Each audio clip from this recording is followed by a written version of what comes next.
Emily Maitlis is here, co-host of the global podcast The News Agents, just back really from Minneapolis. I mean, this couldn't have got any worse, really, could it, this situation? They really picked the wrong guy. They picked a 37-year-old intensive care unit nurse, a man who'd worked closely with the veterans. One of the last videos that we've seen of Alex Pretti has him honouring veterans in the hospital, talking about the importance of freedoms and liberties secured. And he had gone to the rescue of a woman who was on the ground when he was fatally shot by ICE agents. And everything that we saw last week, frankly, led up to this point. It was so inevitable that there were going to be more clashes. It was so inevitable that innocent people were going to get killed. And what we found when we were on the ground with the sort of support teams, Minneapolis communities, was how much of their fundraising was going on dash cams. In other words, cameras that would provide the evidence for people to see what was actually happening. And that makes a lot of sense now, doesn't it? Now, look, you know what the Department of Homeland Security, the Trump administration, have come out with. They've said that Pretti approached ICE agents with a semi-automatic handgun with the intent to massacre them, right? They accused him of brandishing his weapon.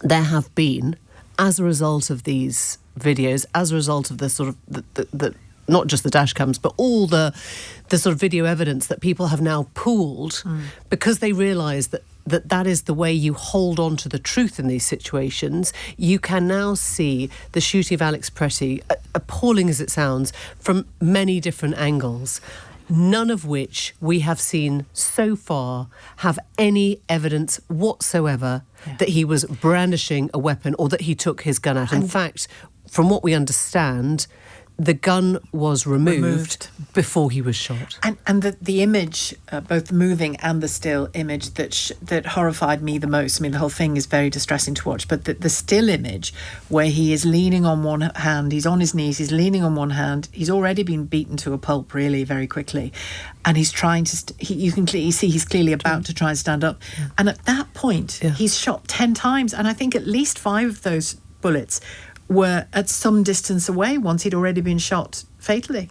I mean, the idea that they mistook his phone for a gun, is that logical in this day and age? If you actually think, I mean, do you remember all those cases in the past where they've gone to sort of, police investigations and it's like, oh, he was carrying a chair leg, but it was dark. I remember that one. Do you remember that one? I do. Oh, he was, and even when you're or a fake gun, or sometimes you can be with a camera crew and they say, be very careful how you're carrying your camera, because even that can look.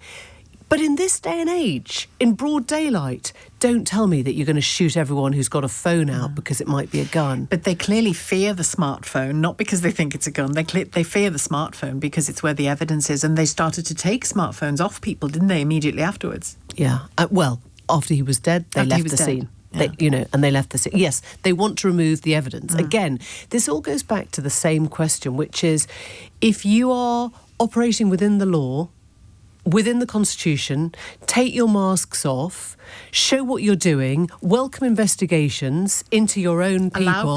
Allow protest and allow a process. But this is now looking like a dark army. This is now looking like, I know that people have used the word sort of Gestapo, secret police. I mean, there's nothing secret about them because we see them coming. We know that they're on the streets. But there is something deeply concerning about this private army. Do you know what kept, when I watched the video probably too often for my own health yesterday, but from all those angles you talked about, but what kept coming into my mind almost like a mantra was, I could shoot someone on Fifth Avenue and I'd still get away with it and not lose a single vote. Which was what Trump said in 2015 and before he was elected. Maybe this is the moment. Maybe this proves that one way or another. And I know Trump didn't have the gun in his hand and all the rest of it, but it's as blatant as that, in my view, what happened in Minnesota. I have to say that the people, I'm going to make you guess this, Sheila, who has come out to condemn the Trump administration over this killing and over their narrative about this?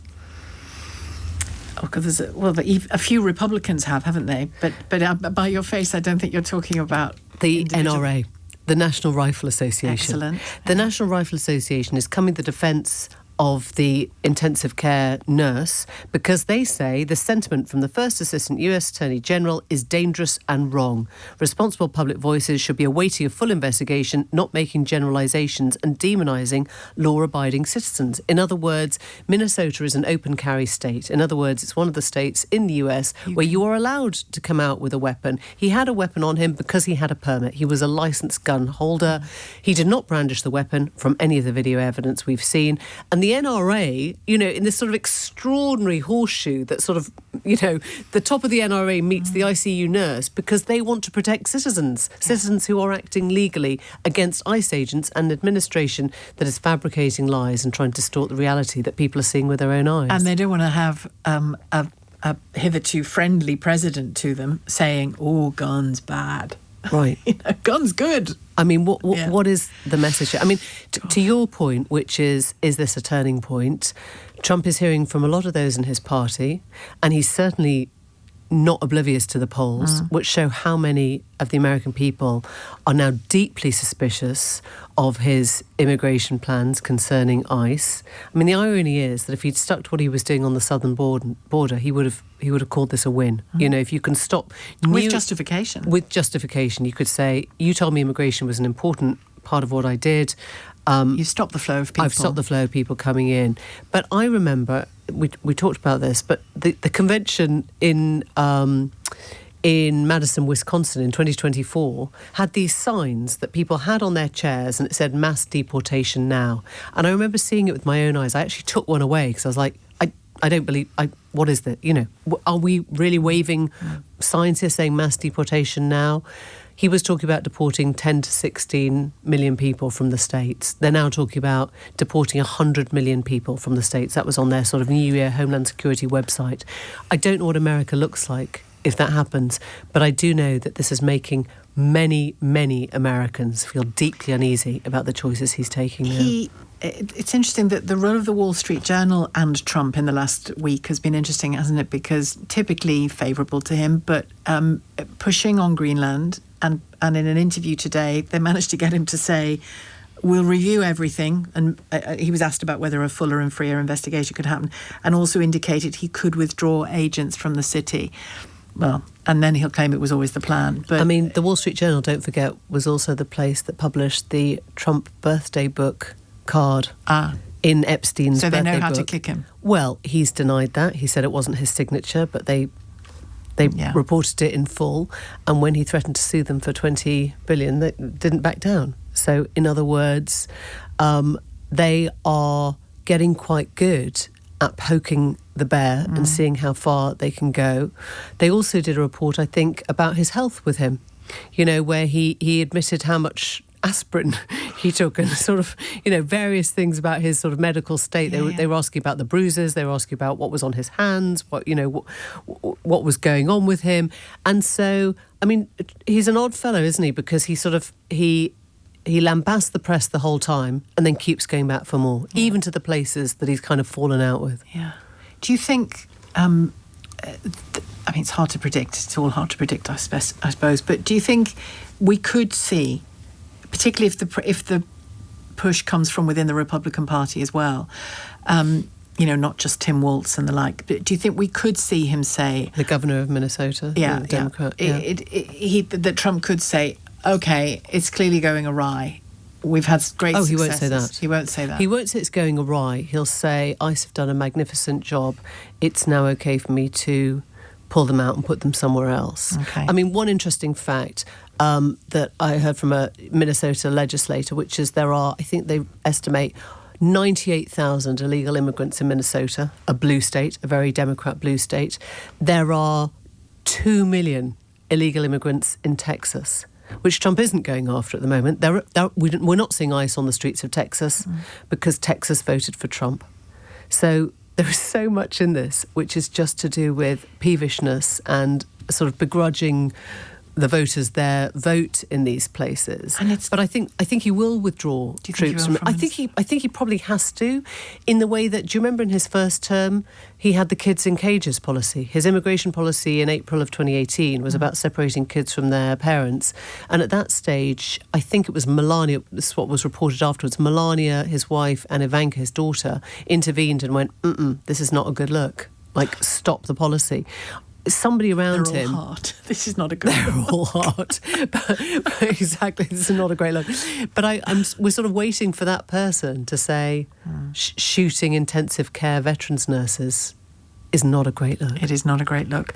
On the illegal immigrants and, the numbers in different states, it's clear from the Minneapolis, particularly from Minneapolis, because it's where all eyes are on, that an awful lot of the people in detention and being picked up are being picked up in the course of legally observing the process. Yeah. And they're targeting people who are engaging with the American state in the right way, deliberately, and then just treating them as though they are murderous drug dealers. Anyone who's been through an immigration process, or who knows somebody who's been through an immigration process, knows it doesn't happen overnight. There are long waits. You could be in a system for 3 years, 4 years, 5 years even. Yeah.